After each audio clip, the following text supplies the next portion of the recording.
Hello mga kahatnes and welcome once again to our Hilot online training at Hilot Academy of Binabaylan, and I am Adman, and today this is our lesson 2 for unit 2, which will discuss about orasyon. So what is orasyon, by the way? If you are a Filipino, you probably may know or have heard about the power of orasyon. So it is a prayer, no? It is a Spanish word for prayer. But the question is, why do our ancestors use orasyon in their healing arts, no? In applying healing to other people? In our previous unit, we have discussed that our ancestor see or believe that life comes from the divine, and accordingly that illness might be has two factors, no, that why people get ill. So there is a physical factor, and if that physical factor, you go to the doctor or to the manghihilot, or who is well versed in treating the physical body. And the other reason why people get sick is because of spiritual reason, so it's caused by the spirit. With this belief of our ancestors, we can see that the concept of life is merely comes from the divine. It is more on spiritual, and it can show that in the ancient past that our ancestors believed on the existence of the spirits, since even prior to the colonization, that our ancestors are more on animist, no? They believe that all living things or all creation has their own life, has a life of their own. That's why they revere, they value each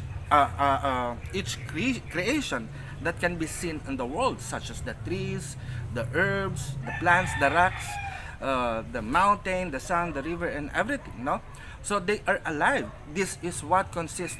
This is what our world consists of. The world is alive itself, and it is a home for life being to grow, no? So this that is the belief of our ancestor. That's why they are called by modern researchers, anthropologists. They believe that we are animist, but for us, we call ourselves as anituhan, no? Anito, if you think of Anito as a statue, a wooden statue, as a granary rice, yeah, it can be like that, but there is a specific name for that, and that is bulool, or tao-tao, or larawan. But where do Anituhan comes from? It is derived from the word ani, which is the spirit, and Tuhan pertains to God, no? With this concept of divinity, we can understand that most of the Southeast Asian nations or countries have a shared culture, no? We share our belief, our dress. As you can see, diba, I have my barong here, but the patterns are of our culture are similar, especially on the Southeast maritime countries.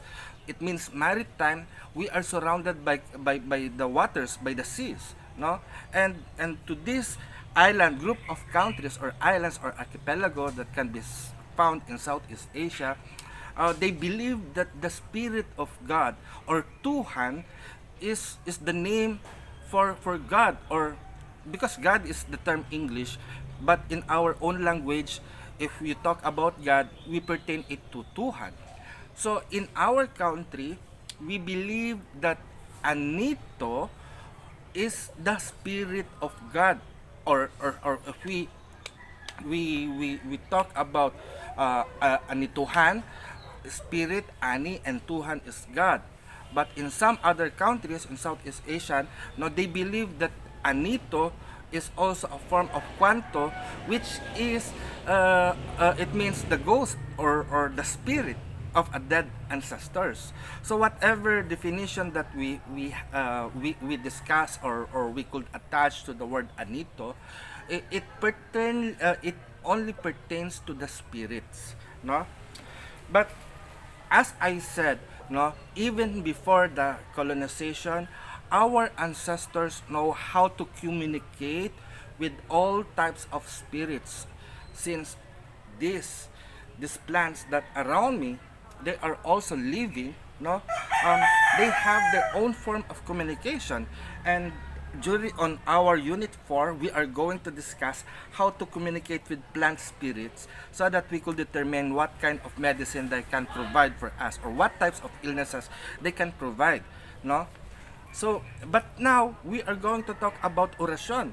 Orasyon is a Spanish word, no. In the history of medicine in the Philippines, we know that the Babaylan were the first, the Diwata is the first, then the Diwata provided the knowledge of healing to the Babaylan. And during the time of colonization, the new religion arrived, which is Christianity, no? And they forced our ancestors to embrace this religion, the new religion. So in order to preserve their knowledge of the healing art and their connection with the spirits, no, they embrace the new religion and hide themselves, no. They hide themselves, and they adopted the new religion as a form of their new face. So the new face of the Babaylan, some of them become the Espiritista, and some of them they become the Albularyo, or the one, or the lihim na karunungan, or antingero, that they incorporate the images of the Christian saints or even Christian gods into their medallions and into their prayer. Although the movement of Espiritista, I'm not expert about this, but we can see the movement of the Espiritista comes along during the 1900. It is a revolutionary church movement together with the Iglesia Independiente the Aglipayan Church, no, the Philippine and the Aglipayan Church, or IFI, Iglesia Filipiniana de Independiente, or IFI, which is the what do you call that, the Aglipay, no, a church founded by the Aglipay. Though they are Christians, they are Christians, but they revolt against the government of Spain. Not literally, probably the Aglipay revolt on the governance of the Spanish friars. That's why they established the Aglipayan Church, whereas the Philippine spiritualist movement, no, it's a foreign, it is also a foreign religion, but they believe on the presence of the spirits, and they can work out on the angelic messages that they deliver here. And it is also a form of spiritual, or a revolutionary movement, no, to oppose the modern religion, no. But through their practices, especially with the practices of the Espiritista, the Babaylan culture has been preserved, although they are still employing the name of the Christian saints and the Christian God, and they believe on the Holy Spirit to be at work during their healing sessions, no. And they uses orasyon, and some of other, aside from these churches, there were called the Babaylanes, and the Babaylan of the time have adopted the Christian doctrines of the Christian prayers, that now at this point of time they become the LNK, or the lihim na karunungan, the follower of LNK, or lihim na karunungan, that uses the Christian orasyon. So this is some of what I know, no. It's not comprehensive and it's not detailed, but we can, if you have find time to research more on the religious movement that happened in the Philippines, and how this movement also affect the health of the people with their practices, we can understand more. But our topic today is about orasyon. So how do this orasyon affect our life? So if orasyon is a form of prayer, and prayer is a means of communicating with God, what language do we use? So, can God be only communicated with the use of orasyon? Can we only talk to God using the Latin language, or or we pray to God using English language? Or should we, if you are interested of becoming part, or if you want to venerate the the ancestors, the gods of the Filipino people, such as the Diwata and the Anito, are you required to learn how to speak Tagalog or Bisaya, Bicolano, Ilocano, the native language of our ancestors? Um, okay, this is my answer for this, no? When you are going to pray, you are praying with the spirits. You are communicating to the higher frequency that could help us, to the light, to guide you, no? So in communicating with them, you don't need to learn their language, no? This is opposed to the belief of some religions, such as on Islam. You are asked to pray in Arabic languages, no? In Arabic language. But for us as a Filipino, you don't need to speak that language in order to pray, because the language of the spirit is far more beyond the language that we know.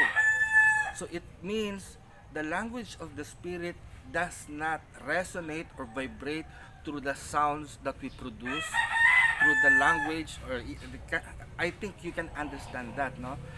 Through the sounds that we produce by our mouth, but the spirit communicates through our heart and through our mind, no? um, Indeed that God is a spirit, has a superior intellect to us, but the way of communicating with God is not through the language that they have used, no? And God is not limited to a certain area of religion, but God encompasses all religion, and God can manifest into different forms. So that's why in terms of communication with God, God knows how we pray through the actions that we do, no? And so after this unit 2, we have unit 3 that we are going to discuss about rituals, no? But let us focus first on this topic on orasyon and how does it work, no? So you as a healer, when you are going to use orasyon, no, it affects other people.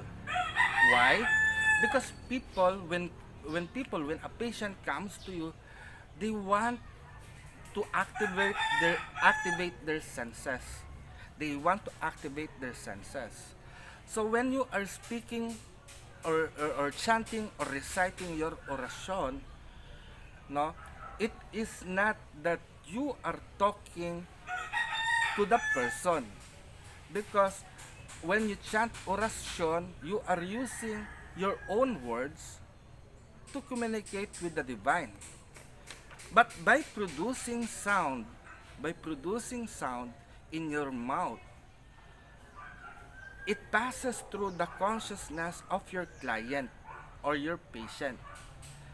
And by hearing those words, the patient will know and understand that you are doing something for the patient's sake. Even though if you're reciting a known language, no, if you are speaking in tongue, or if you are speaking in your own native language, or English language, or Tagalog, or Bicolano, or Bisaya, or Ilocano, Kapampangan, your native language, what matters here is that you do your part on praying for that person.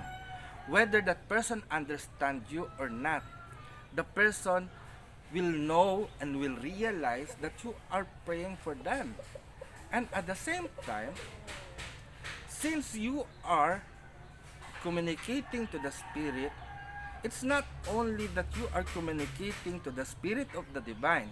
since that patient that you have also is a living being that has a spirit, in some way you are also communicating to the spirit of that person.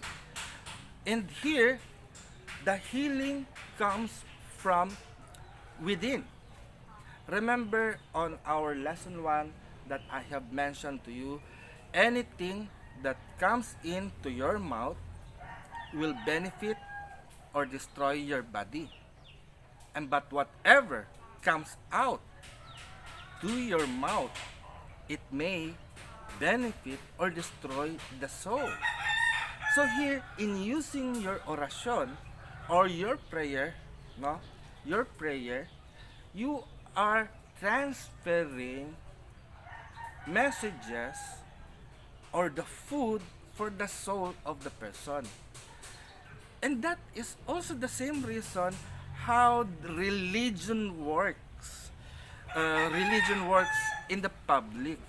They have their weekly or almost everyday prayer, and through their everyday prayer, they are chanting words that could be heard by people, and by hearing those prayers, the people are being fed. The souls of those people are being fed by the words that you utter, no? So if you are being if you continually recite a prayer, these prayers will add up to your soul, no? Okay, let's move on, or let's use another example here. um, if you allow your child to sit in front of television, and if you turn on your TV, or even the video on your cell phone or on your computer or desktop, no, and you put that on channel that always full of violence and curses, no, such as you're mature enough, no, so I will say, if the child will hear gagu on television set, and they are happy about it, the child will imitate that, no? So that one will be transferred to the child. Whatever you said on television, on media, whatever the people will hear, no, they will adapt it. It will fed up with in their mind. That's why there are some of people, I know some of you are not using Facebook, because you see that using Facebook or social media will add up to your negativity, dose of negativity. So in order to prevent that, you cut off yourself from that, because indeed, whatever you saw on television, whatever you read on social media, whatever you hear, it comes to you and it bothers you. It can bothers you. But if you choose what you are watching, reading, or listening, it will add up to the positive vibes, no? So in prayer, we can see here that they are using, such as the mantras, no, the mantras of the Hindu, no. It's a great example of orasyon, because they are just repeating all the time the words, no, such as omnima om mani padme hum, om mani padme hum, om mani padme hum, something like that, no. They are invoking the name of God, of Buddha. No, they don't tell anything, but they just vibrating the sounds, and and and and and uh, and praising the deity, no. So by invoking the name of the Dewata or of the deity of different culture repeatedly, it brings something good, no? Such as when you pray, I am also a minister of peace prayer interfaith ministry, and I have composed a prayer And from that prayer I have made a rosary, no, a rosary that prays for peace. And the one that we recite on the small beads, no, I haven't shown you, no, but I will post it later. Na on that prayer, we always said that may peace prevail on by the power of love, peace prevails on earth. And we repeat that many times. And another thing is we also made in our shrine in Luntiangagama, we have our own prayer that we chant, we sing, and that is the Luwalhati. Would you like to hear that? No? So I will sing for you. So, okay. Luwalhati at parangal sa dakilang kapangyarihan na lumikha sa atin at sa buong sansinukuban. Luwalhati at parangal sa dakilang kapangyarihan na lumikha sa atin at sa buong sansinukuban.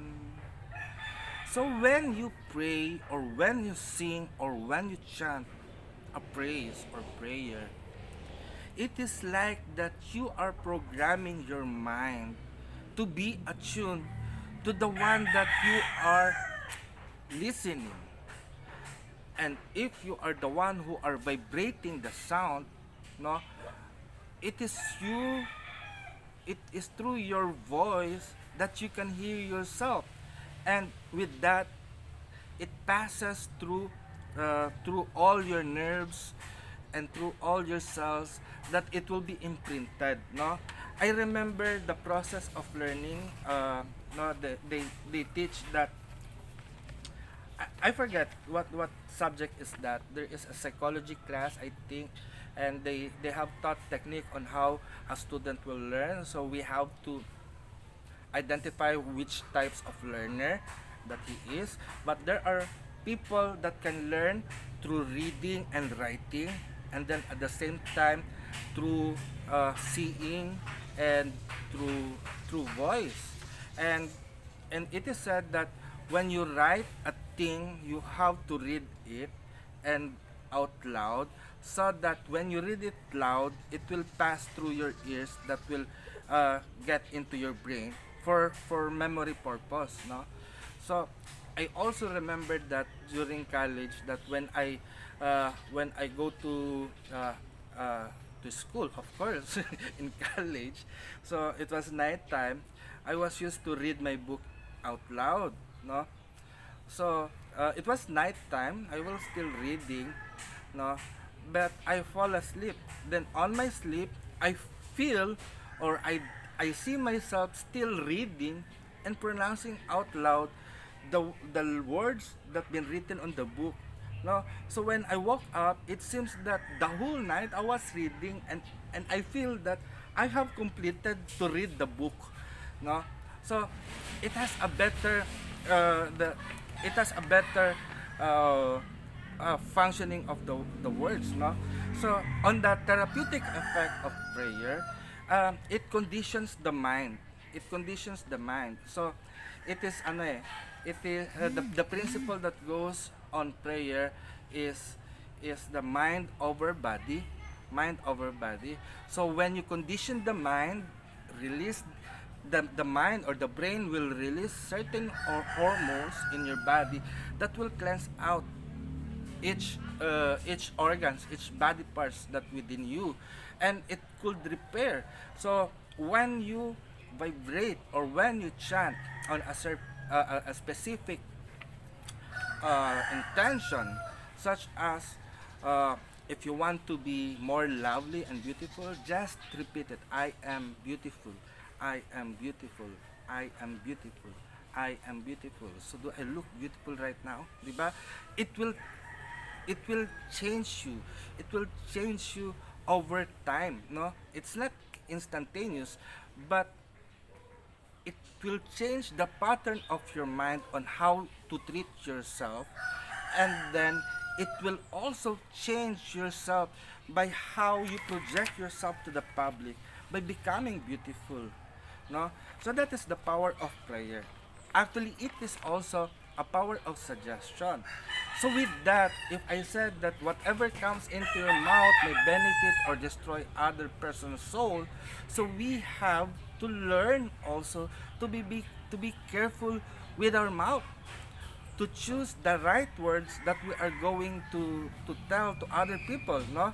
Actually, doing this class is a very challenging to me because I usually uh, when I'm writing, no, I always pertain to man, but thanks to you, because I learned to become gender neutral and still striving to become a gender neutral.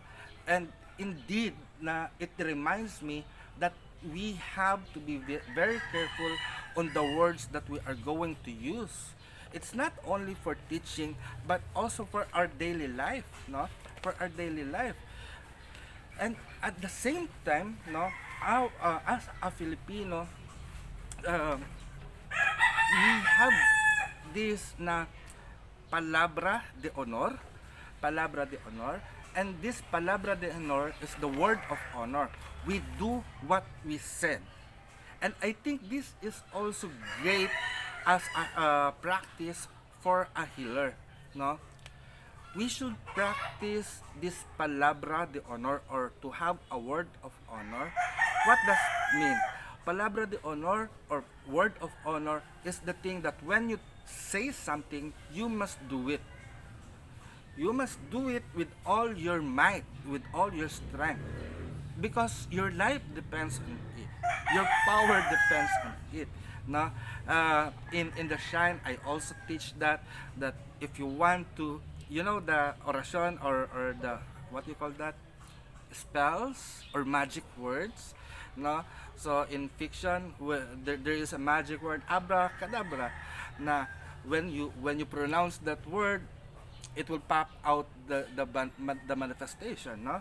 But in reality, in real life, if you want that your word will be honored even by the air, by the sky, by the earth, you have to do it so that people will bow down, or even the spirits will bow down to every word that you pronounce. It means an authority. It's not commanding them, but it's, if when you ask favor to the universe will easily give it to you, no? By adhering to your words as an iron. So it means in our life we are living. It's not just us, because many people may ignore us, but the spirits who lives among us always see our actions. So as our action is connected to them, and our connection is not can be involved to the rest of this world. So as Hilot Binabaylan, I encourage you also to create your own words of power that can be known as your own orasyon. And I think you have to practice it, to speak kindly to other people, so that through your words, people will find compassion.